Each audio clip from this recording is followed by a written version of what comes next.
সুপ্রিয় শিক্ষার্থী বন্ধুরা, কেমন আছো? আমি আজও চলে আসলাম ক্লাস নাম্বার 4 পর্ব 4 নিয়ে একটি আপডেট। সুপ্রিয় শিক্ষার্থীরা, আজকে একটা আইটেম নিয়ে আলোচনার বাকি ছিল, সেটা হলো গ্রাফ অ্যান্ড চার্ট আমরা কিভাবে লিখে শুরু করতে পারি। আমি আগের ভিডিওগুলোতে মোটামুটি আলোচনা করেছি কিছু পাস করা নিনজা টেকনিক নিয়ে। এখন গ্রাফ অ্যান্ড চার্ট একটা আয়তলেখ ঘরের মতো থাকবে, এরকম, এই যে এরকম আয়তলেখ ঘরের মতো থাকবে। তাহলে কোনটার কত রেট, কোনটার কত পার্সেন্টেজ, কোনটার কত দারিদ্রতার কত পার্সেন্টেজ, আমার ফ্যামিলিতে কত খরচ আছে, ফেসবুক ইউজার্স কত, মোবাইল ইউজার্স কত, বিভিন্ন ঘটনা নিয়ে সাম্প্রতিক কিছু পার্সেন্টেজ করা থাকে একটা ছকে আয়তলেখ চার্টে। সেটাকে আমার ব্যাখ্যা করতে হবে। তাই প্রথমে ব্যাখ্যা করতে প্রথমে কী লেখা হচ্ছে দেখো, যে বিষয়ে জানতে চাওয়া হয়েছে আলাদা আলাদাভাবে বর্ণনা দিলেই এটা বড় হয়ে যাবে। যেমন 15% থাকতে পারে, 20% থাকতে পারে, 35% থাকতে পারে, 30% থাকতে পারে, তাহলে লিখতে হবে। তাহলে আমার প্রথমেই একটা কাজ হবে, দ্য শোস পার্সেন্টেজ। এখন আমার প্রথমেই লিখতে হবে কি, লিখে নিতে হবে the graph shows that the below, এরপর সাবজেক্টের নাম। আমি আবারও বলছি, মনে করো যে বিষয়ে দেওয়া থাকবে দ্য গ্রাফ শোজ ডেট, সাবজেক্টের নাম লিখতে হবে the percentage, the choice of, এরপরে যদি থাকে ডিফারেন্ট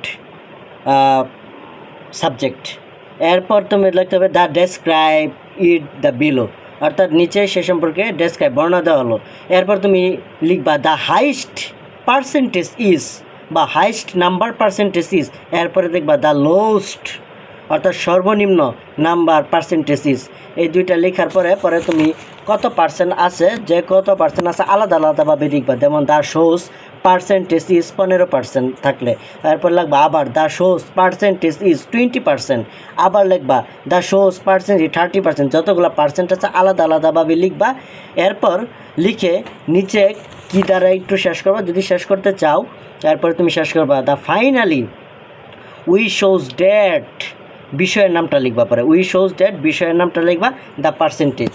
এভাবে তুমি লিখলে অনেকটা বড় হয়ে যাবে এবং মার্ক পাবা।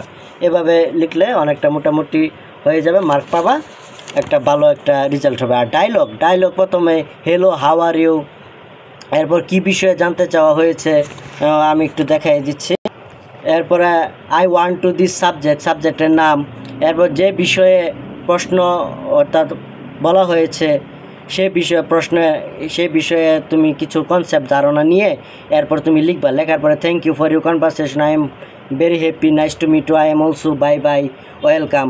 এরপর হোয়াট অ্যাবাউট ইউ, এরপর সাবজেক্ট কোন বিষয়ে জানতে চাচ্ছ তোমার বন্ধুর কাছ থেকে বা যার কাছ থেকে কনভারসেশন কথা বলা হয়েছে তাকে জিজ্ঞেস করো হোয়াট অ্যাবাউট দিস ম্যাটার, এই সম্পর্কে। এভাবে মানে কিছু কিছু তোমার বড় করতে হবে, মানে এক্সামিনার যাতে তোমার খালি রেখে আসা যাবে না, খাতা ভরে আসতে হবে, তুমি যাই পারো, এতে তোমার কিছু হলেও তোমার মার্ক আসবে, তখন কোনো ফেল বা খারাপ করার কোনো সম্ভাবনা থাকবে না। আর রিটিউলন যত বেশি পারো তত বেশি পারবা। এখন একটা প্রশ্ন হচ্ছে, আমাকে একজন কমেন্ট করেছে, নাইম ইসলাম, আমার ফুয়াতো ভাই, পরীক্ষার আগের সাজেশন। আসলে পরীক্ষার আগে সাজেশন দেওয়া ভালো কি ভালো না, অথবা খারাপ কিনা, অথবা আগে যা পড়ছি সেগুলাই রিভাইজ। পরীক্ষার আগে মানেই হলো রিভিশন। আগে যা পড়ছি 2 বছর 9, 10 2 বছর আমি যা পড়ছি তাই তো আমি রিভিশন দিব, কিন্তু রিভিশন তো দিব অবশ্যই। এরপরে এই সাজেশনগুলো দেওয়া হয় যাতে সাথে সাথে এগুলো একটু বেশি কোনো বোর্ডে আসছে বেশি ইম্পর্টেন্ট সেগুলা বোঝানোর জন্য। এগুলাই যেন পড়তে হবে এটা না, এগুলাই পড়লে যেন কমন পড়বে এমনটা না। আমি এখন শব্দের অর্থ জানি না, কোনো ভোকাবুলারি জানি না, আমি কোনো কিছু প্যাসেজের অর্থ জানি না, অমুকের অর্থ জানি না, সিনোনিম জানি না, সমার্থক শব্দ জানি না, অ্যান্টোনিম বিপরীত শব্দ জানি না, তাহলে আমার হাজারো ইংলিশ পড়েও কোনো মনে করে সাজেশন দিলেও লাভ নাই। এখন এগুলো দেওয়া হয় যাতে আগে যা রিভিশন দিছে রিভিশনের সাথে এগুলো অবশ্যই আছে, সাথে এগুলো যেন একটু বেশি ভালো করে পড়ে। কারণ এগুলো যদি একটু কমন পড়ে শত শত স্টুডেন্ট চেয়ে থাকে সাজেশনের দিকে। এই সাজেশনও পড়বে প্লাস আগের পরও রিভিশনে দিবে। এখন একেবারে যদি আমি না করি, না দেই, অথবা আমরা একটু যদি হেল্প না করি, তাহলে তাদের জন্য একেবারে বুঝাই পড়া, এত বুঝাই পড়া পরে খুবই কষ্ট হয়। আর এতে একটু শর্টকাটও যদি আমরা টেকনিক অবলম্বন করতে পারি তাহলে দোষের কি। আমি তারা এই জন্য সে আমাকে প্রশ্ন করেছিল, আমি তার উত্তরটা দিলাম।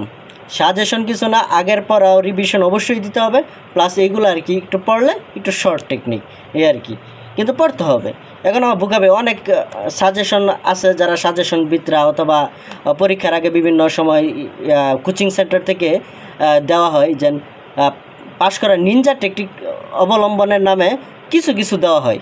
এই কিছু দেওয়া হয় যেন খালি মার্ক হিসাব করে উমুক টুমুক এগুলো হিসাব করে তাদেরকে কিভাবে লিখতে হবে এটা বুঝাইতে হবে। যেমন আমি আগের ক্লাস পর্ব 3 আমি বুঝিয়ে দিয়েছি। এরপর আরও কোনো সমস্যা থাকলে কমেন্ট করে জানাবেন, আমি ইনশাল্লাহ আনসার দেওয়ার চেষ্টা করব। আমার পক্ষ থেকে আমি মোহাম্মদ কাউসার, বিএসসি অনার্স গণিত সহকারী শিক্ষক, হাজী ছোটকুলিম স্কুল অ্যান্ড কলেজ এর পক্ষ থেকে সকল এসএসসি পরীক্ষার্থীদের জন্য শুভকামনা। এমনকি শুভকামনা জানিয়ে আজকে এখানে আমি শেষ করব। আর সবচেয়ে বেশি ইম্পর্টেন্ট হলো বুট প্রশ্নগুলো পড়তে হবে। বুট প্রশ্ন পড়লেই তুমি নিজের আয়ত্তে আনতে পারবা। এই জন্যই এই বুট প্রশ্নগুলো সবচেয়ে বেশি গুরুত্বপূর্ণ। তাই বুট প্রশ্নগুলো পড়ে বেশি পরীক্ষা দিয়ে বেশি প্রশ্ন পড়ে ভালো একটা রেজাল্টে মা বাবার মুখ উজ্জ্বল করবে। এই বলে আমার বক্তব্য শেষ করলাম। আসসালামু আলাইকুম রহমতুল্লাহ বারাকাতুহু।